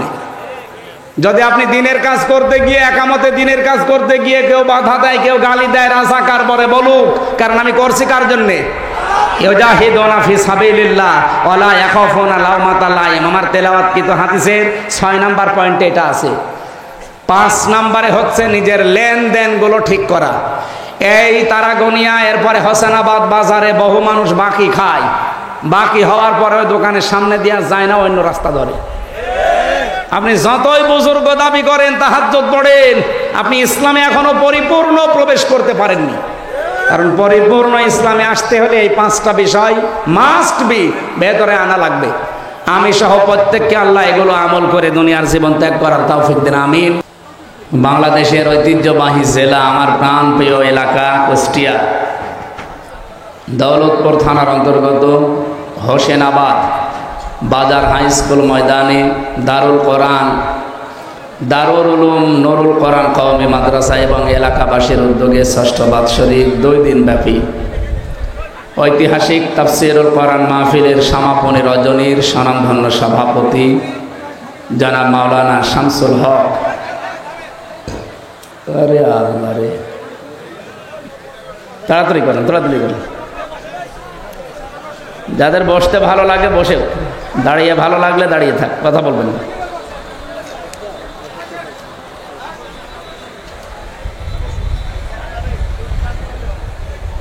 ফ্যান চলছে তো নাকি?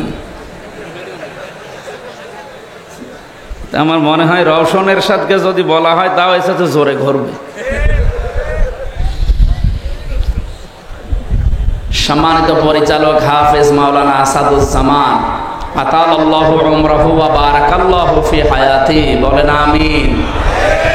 মাহফিলে এতক্ষণ যারা কথা বললেন, বিশেষ করে ইসলামিক চিন্তাবিদ বলিষ্ঠ কণ্ঠস্বর মাওলানা ইয়াসির আরাফাত জিহাদি, গতকাল এখানে যারা কথা বলেছিলেন বিশ্বনন্দিত মুফাসসিরে কোরআন ইসলামিক চিন্তাবিদ মাওলানা হাফিজুর রহমান সিদ্দিকী কুয়াকাটা, মাওলানা শাহিন মাহমুদ পটুয়াখালী সহ অন্যান্য ওলামা ইকরাম, বিশেষ মেহমান অনেকগুলো মানুষের নাম দিয়েছেন। মাওলানা এটিএম ইউসুফ আলী, মাওলানা ফরিদ উদ্দিন আবরার, হাফেজ মাওলানা শামসুল হক, মাওলানা ফারুক হোসাইন, মাওলানা আমিনুল ইসলাম, হাফেজ মাওলানা নিহাজুল হক, মঞ্চে বসা সম্মানিত ওলামা ইকরাম, সামনে বসা মুসলমান ভাইরা, পর্দার আড়ালের সম্মানিতা মা এবং বোনেরা, প্রশাসনের ভাইরা, প্রাণপ্রিয় কুষ্টিয়াবাসী, আল্লাহর দরবারে শুকরিয়া জানাচ্ছি। বহুদিন আসতে পারি না। কোরআনের দাওয়াত নিয়ে আসার বহু ইচ্ছা ছিল। 3টা বছর তো ভেতরেই ছিলাম, ভেতর থেকে বের হওয়ার পরেও আশা ছিল আসবো, কিন্তু আসতে পারি না বিভিন্ন বাধার কারণে। আজকে উন্মুক্ত পরিবেশ আল্লাহ আমাদের জন্য দিয়েছে, খুশি হয়ে বলেন আলহামদুলিল্লাহ। 1500 বছর আগে আয়ামে জাহিলিয়াতের একটা পাথর পৃথিবীর বুকে চাপা ছিল, এজন্য পৃথিবীর নাভিশ্বাস উঠেছিল। 1500 বছর পরে আমাদের উপরও একটা পাথর ছিল, এটা আয়ামে জাহিলিয়াতের পাথর না, আওয়ামী জাহিলিয়াতের পাথর। শব্দ দুইটা প্রায় কাছাকাছি না? আয়ামে আর আওয়াম, ওদের কাজও প্রায় একই। আমি আর রাহিকুল মাখতুম পড়েছিলাম পুরাটা, ওর ভেতরে এই শিক্ষাটা ছিল, খেতামহু মিসকন ওয়া ফি যালিকা ফালিয়াতানা ফাসিল মুতানাফিসুন। ওখানে দিয়ে রাখ।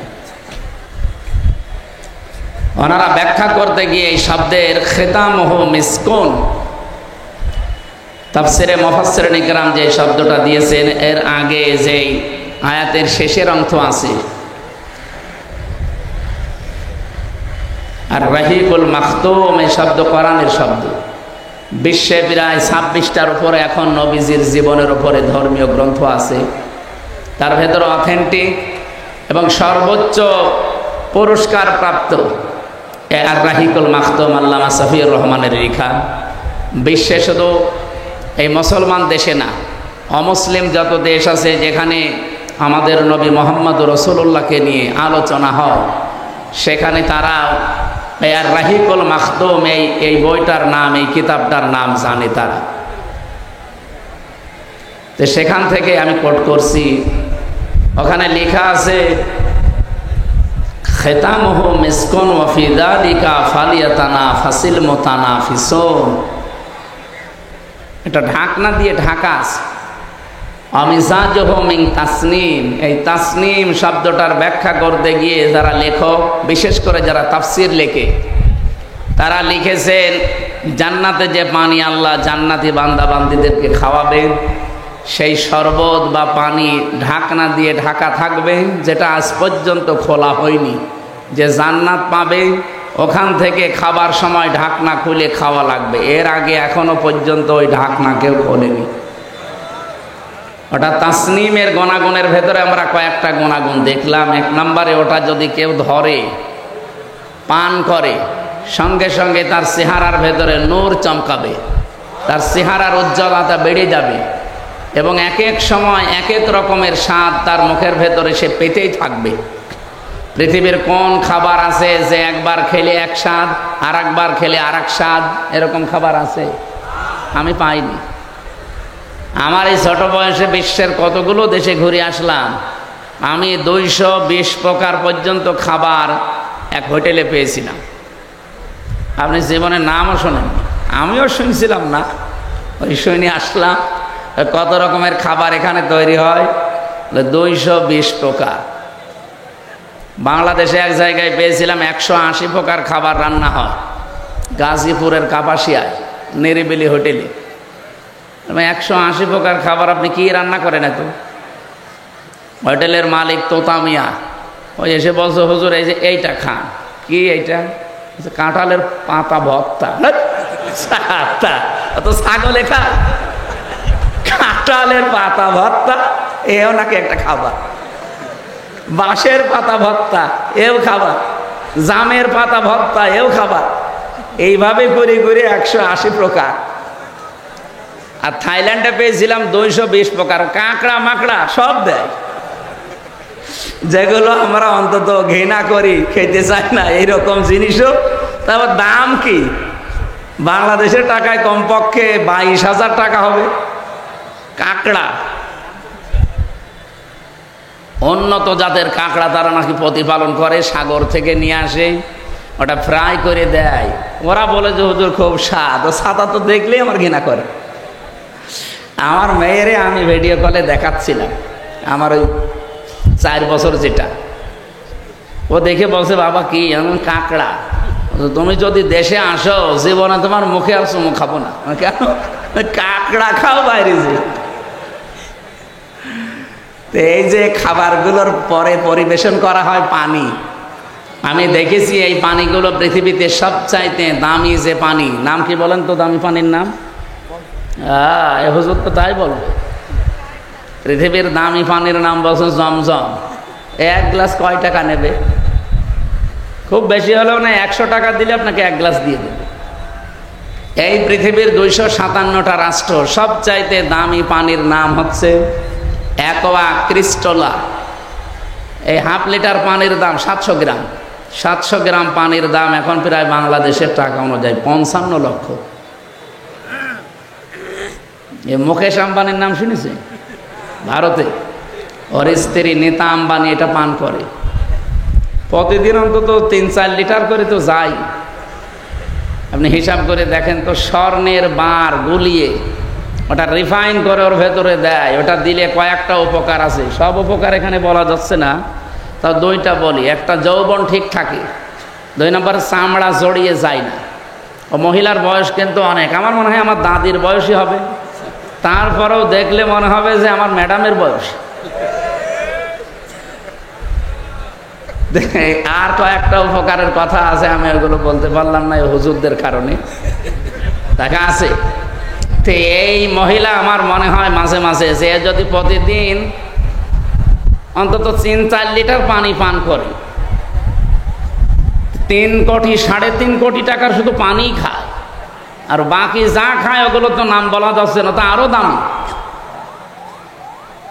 এত দামি জিনিস এই মহিলা খেয়ে কয়েকটা উপকার পাচ্ছে। 1 নম্বরে বয়স বোঝা যায় না, বয়সের ছাপ এই শরীরে ভেতরে পড়ে না, চামড়াগুলো জড়ো হয়ে যায় না, যৌবন ঠিক থাকে।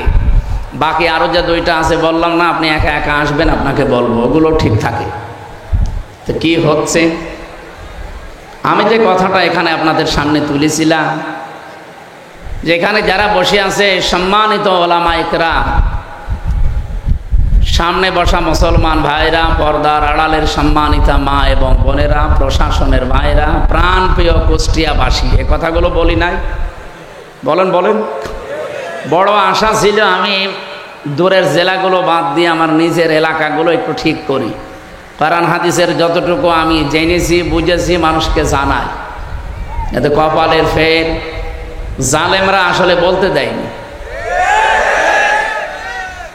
এই পৃথিবীতে আসলে শব্দটাই সমস্যা। এই তাফসীরুল কোরআন মাহফিল লিখে দিয়েছেন, এই শব্দটাই ঝামেলা। আপনি দেখেন তাফসীর যেখানে লেখা নেই, অন্য কোনো শব্দ থাকলে জালেমদের কোনো সমস্যা হয় না। যত জায়গায় আপনি পাবেন তাফসীরুল কোরআন মাহফিল, কিছু না কিছু বাধা আসবেই, কিছু না কিছু ফতোয়া আসবেই।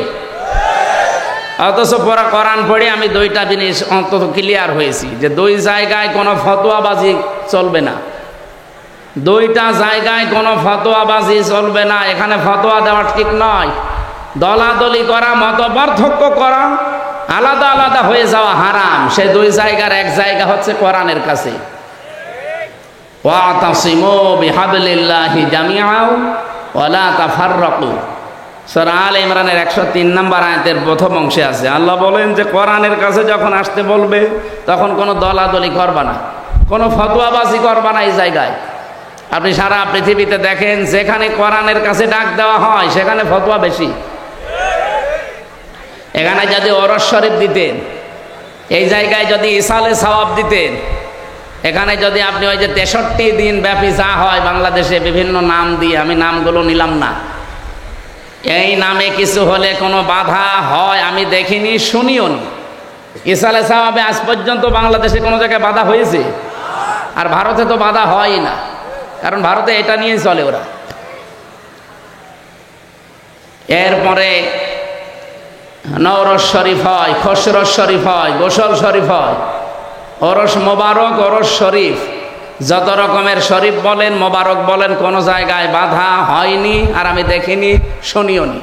শুধু একটা জায়গায় বাধা হয়, তাফসীরুল কোরআন মাহফিল লেখা থাকলেই বাধা হয়।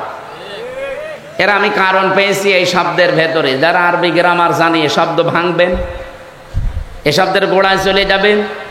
ফাসসারা ইউফাসসিরু তাফসীরান ফাহুয়া মুফাসসিরুন, এই যেভাবে সাররাফা ইউসাররিফু তাসরিফান ফাহুয়া মুসাররিফু, এই বাব থেকে যে শব্দগুলো আমরা খাসিয়াত বের করতে পারি, এখান থেকে যে গুণাগুণগুলো বের হয়, তার বাংলা অর্থ দাঁড়ায় উন্মুক্ত করা, খুলে ফেলা, উলঙ্গ করা, ঢাকনা আছে ঢাকনা তুলে ফেলা, এর নাম হচ্ছে তাফসীর।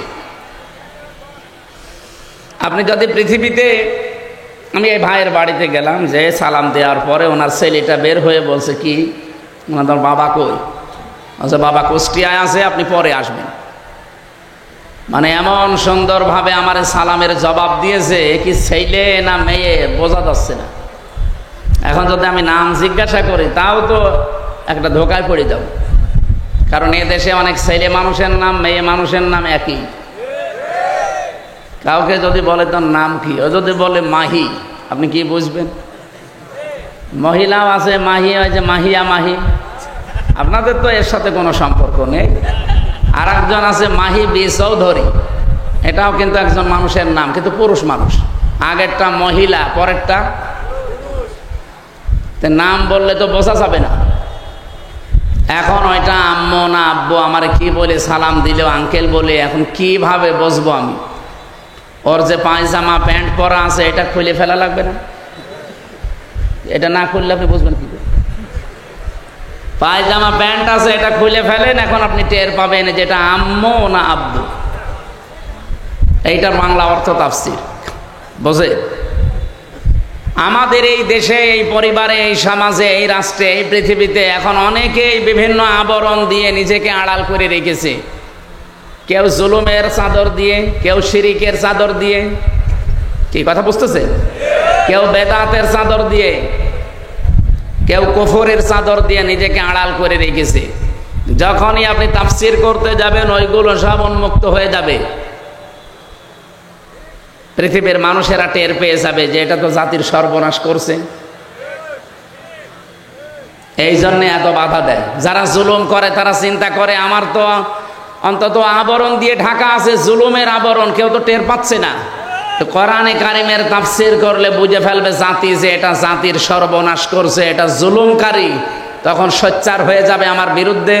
সুতরাং এইটা যেন বন্ধ হয় যে কোনো কায়দায়। আর এই স্বভাব ছিল ১৫০০ বছর আগে আবু জেহেলের। কার? আল্লাহ রাব্বুল আলামিন বলেন, আল্লাযীনা কাফারু লা তাসমাউ লিহাযাল কুরআনি ওয়ালগাউ ফীহি লাআল্লাকুম তাগলিবুন।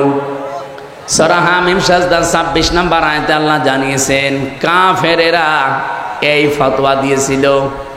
আপনি শব্দের দিকে খেয়াল করেন, আল্লাযীনা কাফারু, যারা কাফের তারা এই কথা বলেছিল, লা তাসমাউ লিহাযাল কোরআন, যা করবা পৃথিবীতে করো উন্মুক্ত তোমাদের জন্য, কিন্তু এই কোরআন শুনতে যেও না। মুহাম্মদ যেটা কোরআন দিয়ে বোঝাতে চায় এটা শোনা যাবে না, এটা শুনতেও দেওয়া যাবে না। প্রশ্ন আসতে পারে শোনা যাবে না, শুনতে দেওয়া যাবে না, এই শব্দ কোথায়? এই যে অলগাউ ফীহি, শুধু শোনা যাবে না এতটুকু না, কেউ যদি শোনার ব্যবস্থা করে হোসেনাবাদ, এটা কি করে বন্ধ করা যায় সেই ব্যবস্থা করা লাগবে। আর আমার মনে হয় আগস্টের ৫ তারিখের আগে হলে এটাও বন্ধ হয়ে যেত। কিভাবে বন্ধ করবেন? হয় ঢোলঢুকি তবলা বাজান, এলাকার পরিবেশ নষ্ট করে দেন, ভীতিপূর্ণ অবস্থান তৈরি করেন, ১৪৪ ধারা জারি করে দেন, অথবা এমন কিছু শর্ত দেন যেন ওরা কোরআনের মাহফিলের আয়োজন না করে। ১৪ রকমের শর্ত এর জন্য আমরা দেখেছিলাম যে অমক হুজুর আসলে হবে না, অমক আলেম নিয়ে আসলে হবে না, এই কথা বলা যাবে না, এই কথা বলা যাবে না। এমনকি আমরা এখনো অনেককে কথা বলতে শুনছি যে কোনো আলেম, কোনো ইমাম, কোনো মাওলানা এই দেশে কারো পক্ষে ভোটও চাইতে পারবে না। আমার মনে হচ্ছে যে উনি মনে হয় মালয়েশিয়া থেকে ডিগ্রি নিয়ে এসেছে। মুফাসসিরে কোরআন, মুজাদ্দিদে জামান, ভারতের কামান, বিশাল আলেম না, স্বামী স্ত্রী দুইজন, কি ফতোয়া দিচ্ছে দেখেছেন?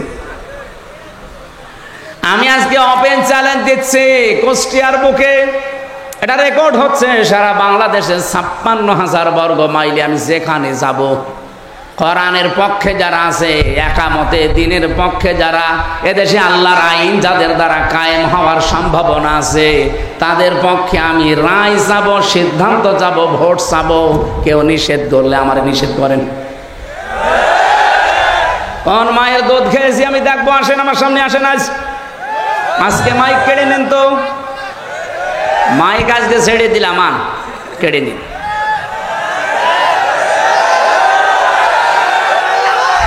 আগস্টের ৫ তারিখের আগে দেশ আর নেই। এ দেশ এখন এপ্রিলের ২৩ তারিখ চলছে। আগস্ট আসতে আর কয়েক মাস আছে। আমার মনে হয় এই আগস্ট আসার আগে দেশে এখনো কিছু জুলুম আছে, এই জুলুমগুলো আমরা চাই যেন বন্ধ হয়। আগস্ট আসার আগেও যদি এই জুলুমগুলো বন্ধ না হয়, আবার আগস্ট আসলে কিছু ঘটে যাবে। আমি নামগুলো নিতে পারলাম না, তাই ১৫০০ বছর আগে আবু জেহেল বেশ ভালোভাবে বুঝেছিল যে আমি যা করি, আমি যে চেয়ারে বসে আছি, চেয়ার তো অবৈধ চেয়ার, আর মোহাম্মদ যা বলতে চায় ও বললে আমার চেয়ার টিকবে না। কারণ মোহাম্মদের কথা যদি সত্যি মানুষ বুঝে ফেলে, আমি যে নানাভাবে চেয়ারে আছি, এ ধরে ফেলবে মানুষ। এই জন্যে ওর সবচাইতে বড় কাজ ছিল এইটা যে যা করবা করো, কোরআন যেন শুনতে যেও না, আর কেউ যেন শুনতে না পারে সেই ব্যবস্থা করো। আমার মনে হয় 1500 বছর পর ওই আয়ামে জাহিলিয়াত যুগ বার হয়ে আমি জাহিলিয়াত যুগ শুরু হওয়ার পর ঠিক তারাও বুঝেছিল যে দেশে হামজা কোরআন দিয়ে যা বলতে চাই, জনগণ যদি সত্যি এগুলো বুঝে ফেলে এতে আমাদের সিয়ার থাকবে না। এই জন্য এত বাধা দিত। তাছাড়া এত বাধা দেবে কোন কারণে? আমার যাতে কত বড় বড় হুজুর, আমার তো শরীরই চলে না, আর এক একজন হুজুর আসতো, ওরে বাবা 3-4 মন গায়ে গোস্ত। এত বড় বড় হুজুরের কোনো বাধা নেই। আরো টাকা পয়সা দিয়ে বলতো সারা রাত ওয়াজ করেন। কি ওয়াজ? সাপের কাহিনী বলেন, সাপের কাহিনী বলেন, মাছের কাহিনী বলেন, আপনিও কান্দেন, যারা আছে সামনে ওরাও কান্দুক, কেঁদে কেটে বাড়ি চলে যান। আমাদের চেয়ারের 4টা পায়া, একটা পায়া যেন আঘাত না লাগে। হামজা আসলে তো পায়া থাকবে না, কোরআন দিয়ে মানুষকে যা বুঝিয়ে দেবে, মানুষ যদি সত্যি বুঝে ফেলে আমাদের চেয়ার কিন্তু থাকবে না। এই কারণে বাধা দিত, কারণ তারা নিজেদেরকে জুলুমের চাদর দিয়ে আড়াল করে রেখেছিল। অনেকে বেদাতের চাদর দিয়ে নিজেদেরকে আড়াল করে রেখেছে। এই যে আমার তাহেরি ভাই, ওই যে প্রকাশ্য বেদাত করে, শিরিক করে, এর ফতোয়া দেওয়া লাগবে। নিজে জিকির করছে ইয়া আলী বাবা, শাহ আলী বাবা, কেল্লা বাবা, ফতে বাবা। আমি এক কথায় জবাব দিচ্ছি, এদিকে তাকান। আল্লাহ যেটা পারে এই পৃথিবীর অন্য কেউ পারে এই বিশ্বাস করার নাম হচ্ছে শিরিক। আর শিরিক যারা করে তারা মুশরিক। মুশরিক যারা মরে গেলে জানাজা জায়েজ আছে? কবর দিলে কাজ হবে? হবে। কবরে দেওয়ার সঙ্গে সঙ্গে আল্লাহ আগুন লাগিয়ে দেবে। লাহুম মিন জাহান্নামা মিহাদু ওয়া মিন ফাওকিহিম গাওয়াশ। ইলা আখিরি আয়াত। আল্লাহ পাক বলেন ওদেরকে শুধু কবরে রাখতে দেরি হবে, কবরের নিচে আমি জাহান্নামের বিছানা বিছিয়ে দেব আর উপরে আগুন লাগিয়ে দেব। ওয়াকাযালিকা নাজিজিজ জালিমিন। এটা আমি এই জন্য করব কারণ এটা জালেমদের শাস্তি। কুষ্টিয়াবাসী, আমি যেটা এ পর্যন্ত এসে বোঝাতে চাই, পৃথিবীর শিরিককারী, বেদাতকারী, জুলুমকারী, কুফরিকারী, এগুলো সবই তারা নিজেদেরকে চাদর দিয়ে আড়াল করে রেখেছে। এরা তাফসির শুনলেই ভয় পায়, কারণ ওরা জানে তাফসির মানে খুলে ফেলা, উলঙ্গ করা, উন্মুক্ত করা। ঢাকনা দিয়ে ঢাকা আছে, ঢাকনা ফেলে দেওয়া। আমরা যতগুলো ঢাকনা দিয়ে নিজেদেরকে ঢেকে রেখেছি, কোরআনের তাফসীর যদি সঠিকভাবে করা হয় একটাও টিকবে না। ওরা নিজেরাও জানে যে আমরা ভ্রান্ত পথে আছি। কথা বলেন না কেন? ওরা নিজেরাও জানে যে আমরা ভুল পথে আছি, কিন্তু দুনিয়ার স্বার্থে তারা ওটা ছাড়তে চায় না। এই পৃথিবীতে আমরা 3টা প্রাণী দেখি, এরা কিন্তু দিনের আলোতে বের হয় না কোনো দিন, রাতের আধারে বের হয়। এই যে রাত এখন অন্ধকার হয়ে গেছে, যত বেশি অন্ধকার হবে দেখবেন তত বেশি ওরা রাতের বেলা বের হবে। পেঁচা, বাদুড় আর চামচিকা, নাকি এলাকায় নেই? এই 3টা জিনিস রাতে বের হয়, বের হয়ে স্থির থাকে, মানুষের কলা নষ্ট করে, ফসল নষ্ট করে, পানির বরজ নষ্ট করে। কি কথা বলছেন না কেন? দিনের আলো, সূর্যের আলো তাদের ভালো লাগে না, রাতের আধার তাদের ভালো লাগে। এই জন্য নামও দেখেন ডিজিটাল নাম, পেঁচা, বাদুড়, চামচিকা। আমার মনে হচ্ছে ওর চেহারা ওই রকমই। কি কথা বলেন? যাদের নাম বললাম কি একবার দেখলে আর একবার দেখতে মন চাবে? কি বুঝলেন এখান থেকে? দিনের আলো, সূর্যের আলো এদের ভালো লাগে না, রাতের আধার বেছে নিয়েছে ভালো লাগে এদের। এই কারণে এদের নাম ওই রকম। এই পৃথিবীতে যারা কোরআনের আলো, দিনের আলো, ইসলামের আলো যাদের সহ্য হয় না, ভালো লাগে না, এরাই কিন্তু অন্ধকারের পথগুলো, বিশেষ করে জুলুমের, কুফরির, শিরিকির, বেদাতের অন্ধকারের পথ বেছে নেয়। বেছে নিয়েই তো স্থির থাকে না। এই পথগুলো বিভিন্ন কায়দায় মানুষকে ক্ষতি করে। শিরিক দিয়ে মানুষের ঈমানগুলো ধ্বংস করে দেয়, বেদাতগুলো দিয়ে আমার আল্লাহর রোশানলে মানুষকে ফেলিয়ে দেয়, দিয়ে মানুষের ঈমানটা নষ্ট করে ফেলে। সবচাইতে বড় বিষয় জুলুম। এই জুলুম করলে মানুষ আর হামসার টার্গেট থাকে না। জুলুম করলে সরাসরি মানুষ আল্লাহর মামলার আসামি হয়ে যায়। এটা আমি বানালাম কোথায়? সূরা শুরা 25 নম্বর পারার 6 নম্বর পৃষ্ঠার 13 নম্বর লাইনের 42 নম্বর আয়াতে আছে। এই 15.5 বছরে যারা জুলুম করেছেন কান খাড়া করে শোনেন। হ্যাঁ, আমি জানি আপনার কাছে এটা পৌঁছাবে। আকাল ইন্নামাস সাবিলু আলাল্লাযীনা ইয়াযলিমুনান নাস ওয়া ইয়াবগুনা ফিল আরদি বিগাইরিল হক উলাইকা লাহুম আযাবুন আলীম। আমি একটা দুইটা না, আমার বিশ্ববিদ্যালয়ে থাকাকালীন আমি আয়াতের সাথে প্রায় 42টার উপরে তাফসির মিলিয়েছিলাম। 42টা মুফাসসির সব আয়াতের ব্যাপারে এক কথাই লিখেছেন। আল্লাহ পাক বলেন, আমি নিজে অভিযোগ দেব, মামলা দেব, কেস করব তাদের বিরুদ্ধে, দুনিয়াতে যারা মানুষ হয়ে মানুষের উপরে জুলুম করছে। শব্দের দিকে খেয়াল করেন তো, আপনি আলেম না? ইয়াজলিমুনান নাস দিয়েছেন আল্লাহ, ইয়াজলিমুনাল মুসলিমুনা দেয়নি। এরপরে শব্দ হচ্ছে ইয়াজলিমুন শব্দ দিলেন কেন আল্লাহ? এটা তো মোজারে, বর্তমান, ভবিষ্যৎ, প্রেজেন্ট, ফিউচার। তার মানে বর্তমানে যারা আজ মানুষের উপরে জুলুম করছে, ভবিষ্যতেও যারা করবে। এই যে আমাদের পেছনে ইন্ডিয়া, এই পৃথিবীতে সবচাইতে নিকৃষ্ট মানুষের তালিকায় 2টা জাতি। এখন আপনি ইন্টারনেট ঘাটেন, গুগলে সার্চ দেন, দেখবেন 2টা জাতির নাম আসবে। একটা মুশরিক।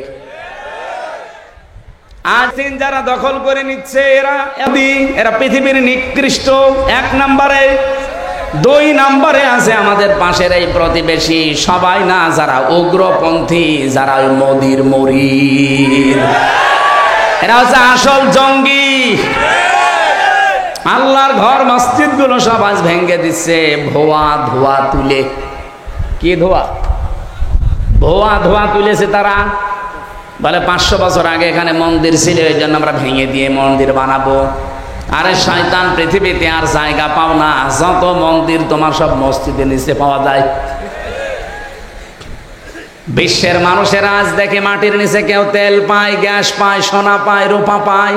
আরে শয়তানরা মাটির নিচে শুধু পায় মন্দির। তাও যেখানে সেখানে না, শুধু মসজিদের নিচে পায়। এই কথা বলে না কেন? দৌলতপুর থানা হিন্দু নেই বলেন? আমরা আজ পর্যন্ত কোনোদিন আওয়াজ তুলেছি যে এই দেশে যত মন্দির আছে 1000 বছর আগে এখানে আমাদের মসজিদ ছিল, আমরা ভেঙে দেব? তুলেছি? অথচ অলরেডি গতকালকে ওরা অলরেডি দাঙ্গা বাঁধিয়ে দিয়েছে। পৃথিবীর নিকৃষ্ট জাতিতে এখন ইহুদিদের উপরে চলে যাচ্ছে এরা। মুসলমানদের বাপ দাদা, আমাদের পূর্বপুরুষ যারা, তারা ওয়াকফ করেছিল মসজিদ, মাদ্রাসা, খানকা, গোরস্থান, ঈদগাহ, এগুলো সব আজ ওয়াকফ আইনটা বাতিল করে দিয়ে অবৈধ আইন তৈরি করে মুসলমানদের এগুলো সব তারা দখল করে নিচ্ছে। একটা হাদিস পড়ছিলাম আজকে, বিশ্বনবী জানিয়েছেন, আনাবি জাররিন রাদিয়াল্লাহু তাআলা আনহু قال قال النبي صلى الله عليه وسلم من ادعى ما ليس له فليس منا وليتبوأ مقعده من النار রাহ মুসলিম। বিশ্বনবী বলেন, ওই লোকটা কোন লোক? এ পর্যন্তর পরে নবী কিছু বলেননি। ওই লোকটা কোন লোক?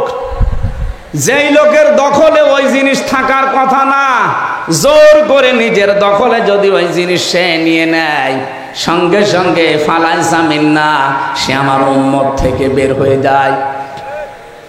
কি কিছু বুঝেছেন না? বোঝেন? আমি আগে ব্যাখ্যাটা বলি, দেখেন।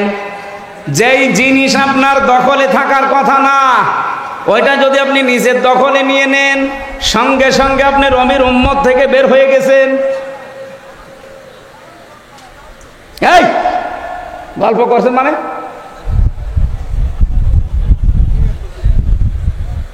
এদিকে তাকান, এই খুব গুরুত্বপূর্ণ বিষয়টা। 2 নম্বরের শাস্তি হচ্ছে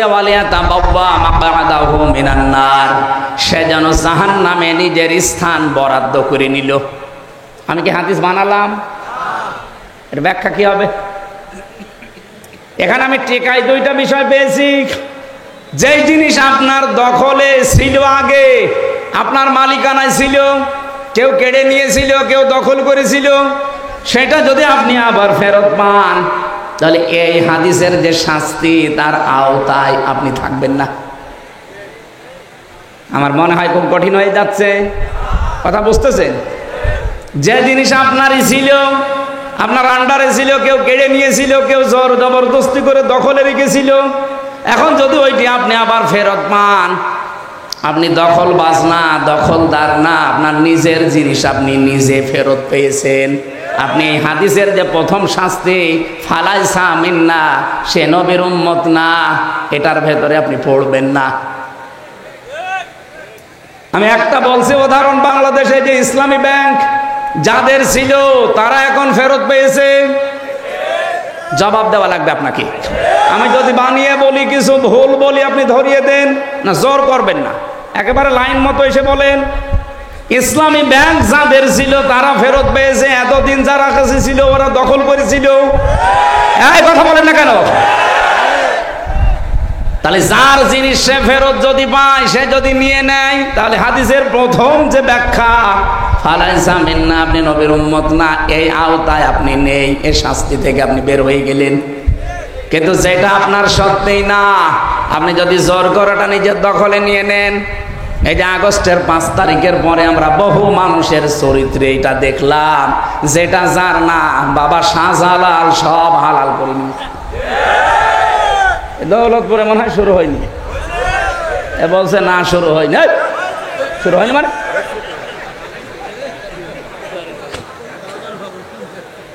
হুজুর মনে হয় ওই দলের, বলছে না শুরু হয়নি। ওর টপি কেটে দিলে তখন বলবে না শুরু হয়েছে।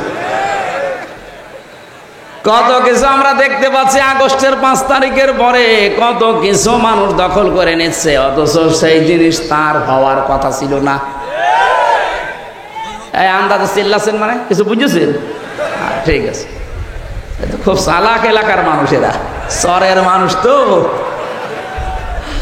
শহরের মানুষ দেখলে বাংলাদেশের মানুষ এমনি ভয় পায়, কারণ এরা মানুষ জবাই করে শহরের ওপরে রেখে দেয়। অবশ্য ঠিক, আসতে বলে, রেকর্ড হচ্ছে। আমি আবার রিপিট করছি কারণ এটা খুব দরকার। যেই জিনিস আপনার না, যদি জোর করে, জবরদস্তি করে, দখল করে, কায়দা করে, যে কোনো ভাবে নিজের আয়ত্তে নিয়ে নেন, ওটা ফেরত দেওয়া লাগবে। ওটা যদি কেউ ফেরত না দিয়ে নিজের কাছেই রেখে দেন, ওই অবস্থায় যদি মারা যান, আপনি নবীর উম্মত না। আর নবীর উম্মত যদি হয়ে না মরে, ওর জন্য জানাজা জায়েজ আছে, কবরে দেওয়া।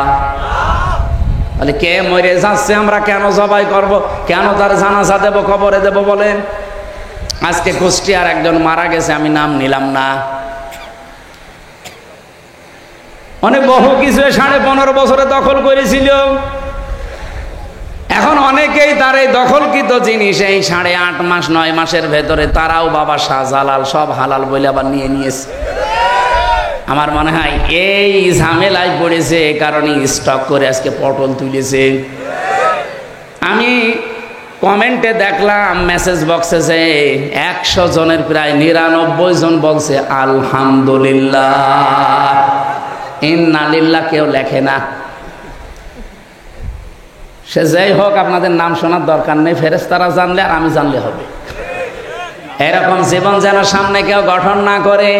তাও তো সে একটা পাতি নেতা ছিল, আরে পাতি যার পেছনে থাকতো সে যদি মরে যায়, আমার মনে হয় দেশে হিন্দুরাও বলবে আলহামদুলিল্লাহ।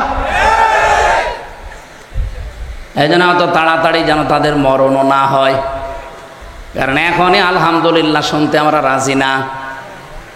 রিমান্ডে আমারে 8 কি 10 দিনের ভেতরে 8 দিন আমাকে একটা প্রশ্নই করেছিল, সে লোকটা এখন জেলে আছে। তৌফিক এলাহি না, জ্বালানি উপদেষ্টা ছিল, আর একজন ছিল এইচটি ইমাম, যে সিরাজগঞ্জের। এই লোকটা মারা যাওয়ার পরে আমি দেখেছিলাম বহু মানুষ ইনবক্সে কেউ ইন্না লিল্লাহ লেখে না, লেখে সব আলহামদুলিল্লাহ। আমি তো মোবাইলও চালাই না ওইভাবে, আমি বুঝিও না ভালো। আমার ওই শালাটা চালাই, তো ও শালা তো শালাই, ও লিখেছে আলহামদুলিল্লাহ।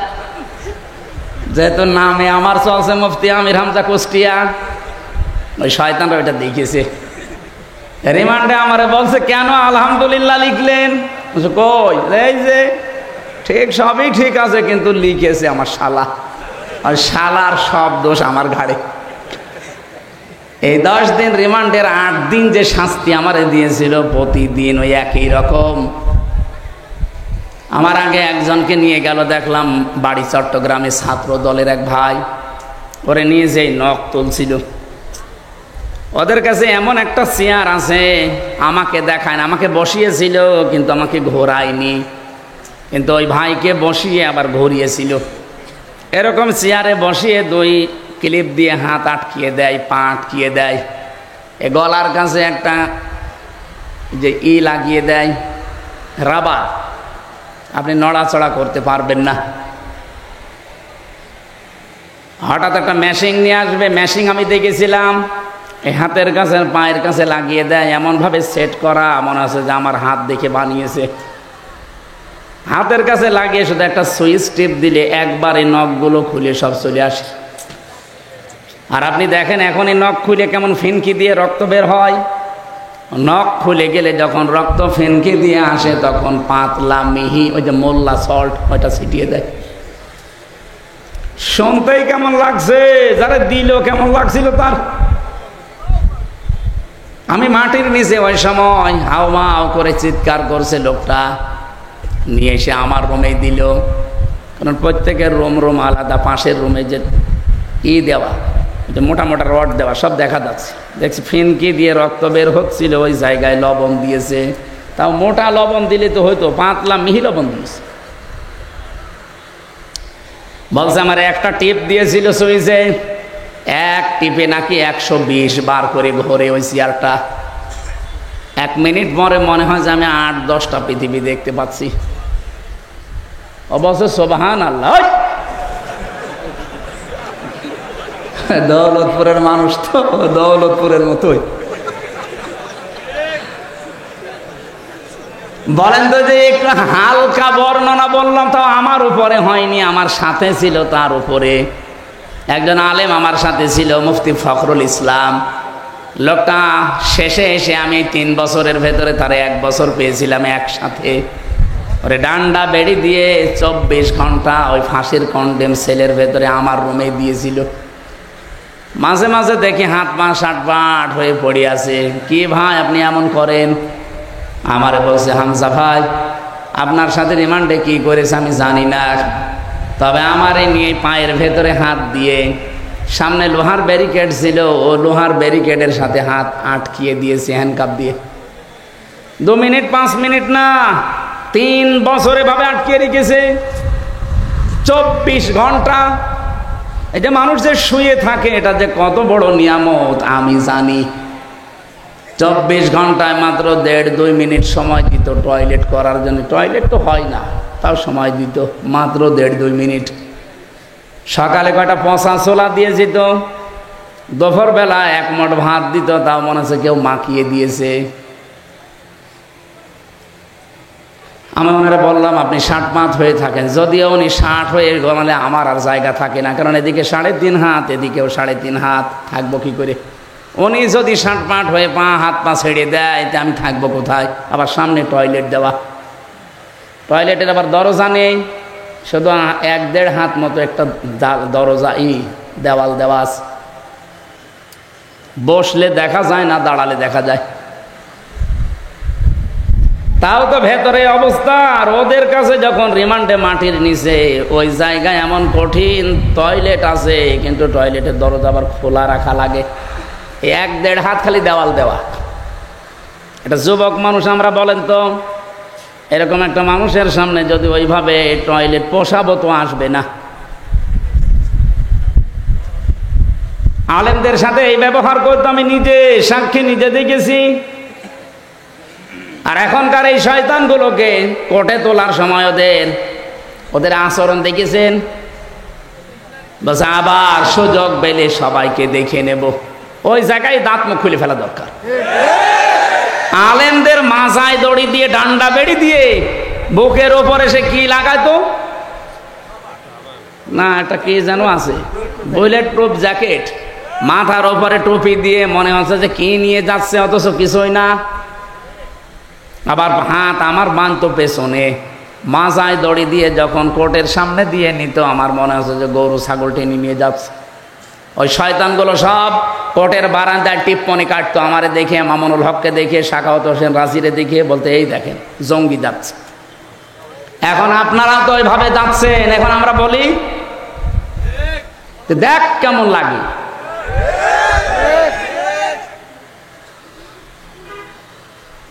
মানুষ হয়ে যারা মানুষের উপরে জুলুম করে, আল্লাহর কসম এই আয়াতের ফতোয়া হচ্ছে আল্লাহ নিজে তাদের বিরুদ্ধে মামলা দায়ের করবে। সুতরাং এই 15.5 বছরে যারা মানুষের উপরে জুলুম করেছেন, আপনি কিন্তু হামজার টার্গেট না, আল্লাহর টার্গেট। আমি যদি মামলা নাও দেই, আল্লাহ নিজে আপনার বিরুদ্ধে মামলা দেবে। এ বাংলাদেশে বহু মানুষ আমি দেখতে পাচ্ছি তারা আল্লাহর মামলার আসামি। আর 2 নম্বরে কি ছিল? ওয়ায়াবগুনা ফিল আরদি বিগাইরিল হক,